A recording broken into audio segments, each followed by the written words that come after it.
Hello viewers, আজকের ভিডিওটা আমার ডিপ্লোমা সেকেন্ড ফোর্থ এবং সিক্স সেমিস্টারের ভাই বোনদের জন্য। তো তোমাদের আপকামিং সেমিস্টার এক্সামের জন্য West Bengal state council of technical and vocational education and skill ডেভেলপমেন্টের চিফ অ্যাডমিনিস্ট্রেটিভ অফিসারের তরফ থেকে রাজ্যের সমস্ত এমপ্লয়মেন্ট এক্সচেঞ্জের অ্যাডিশনাল ডাইরেক্টরেটদের নতুন একটা নোটিশ পাঠানো হয়েছে, যেটা তোমাদের আপকামিং সেমিস্টার এক্সামের জন্য খুবই গুরুত্বপূর্ণ। যার বিষয়বস্তু এই মুহূর্তে তোমরা স্ক্রিনের মধ্যে দেখতেই পাচ্ছ। Sending of list of roving observers zone wise in connection with external theoretical examinations even semester diploma students in engineering and technology architecture MOPM and part-time diploma students in engineering and technology June 2024। তো detail নোটিশে বলা আছে, দেখে নেবো আমরা এই video থেকে। তো বেসিক্যালি এখানে দেখো, এই যে ডিটেল নোটিশে হচ্ছে অনেক জিনিসপত্র লেখা আছে যেগুলো বেসিক্যালি তোমাদের জন্য আননেসেসারি। তোমাদের জন্য মেন যে বিষয়টা দরকার সেটা হলো রোভিং অবজারভার কী জিনিস এবং রোভিং অবজারভার যে তোমাদের এবার গার্ড দেবে, ঠিক আছে।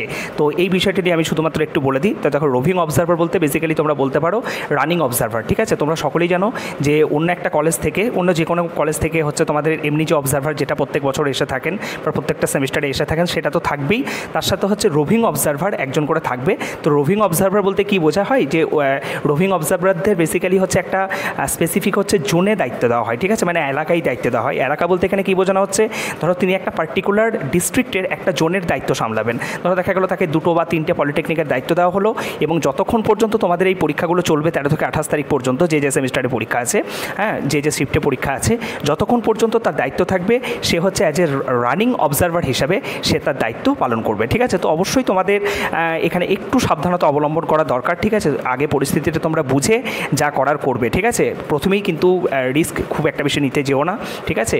আড়ে ফাড়ে হয়ে গেলে তোমাদেরই নিজেদের বিপদ বাড়বে। তো এই জিনিসটা একটু তোমরা হচ্ছে মাথায় রাখবে। তাছাড়া জাস্ট এক্সট্রা এটা নিয়ে যে বিশাল কিছু একটা চাপ নেওয়ার দরকার আছে বা প্যানিক মানে এই মুহূর্তে হওয়ার মতো কিছু হয়েছে তেমন একেবারেই না। যেভাবে তোমরা প্রিপারেশন চালিয়ে যাচ্ছ সেইভাবে তোমরা প্রিপারেশন চালিয়ে যাও, ঠিক আছে। আচ্ছা, আরেকটা জিনিস হচ্ছে তোমাদেরকে এখানে বলে রাখি, প্রাইভেট গভর্নমেন্ট প্রত্যেকটা পলিটেকনিক কলেজের জন্য এটা অ্যাপ্লিকেবল। এবং এখানে যেটা নিচেতে বলা আছে, তাদের হচ্ছে একটা লিস্ট বেসিক্যালি দেওয়া আছে। তো সেই লিস্ট জেনে কে আসছে না আসছে সেটা জেনে তোমাদের খুব একটা বেশি লাভও হবে না, এবং সেটা অবশ্য কনফিডেন্সিয়াল। সো সেটা সিকিউরিটি রিজনের জন্য আমি তোমাদের অবভিয়াসলি সেটা দেখাতেও পারবো না, ওকে, এগুলো দেখানো চাইও না।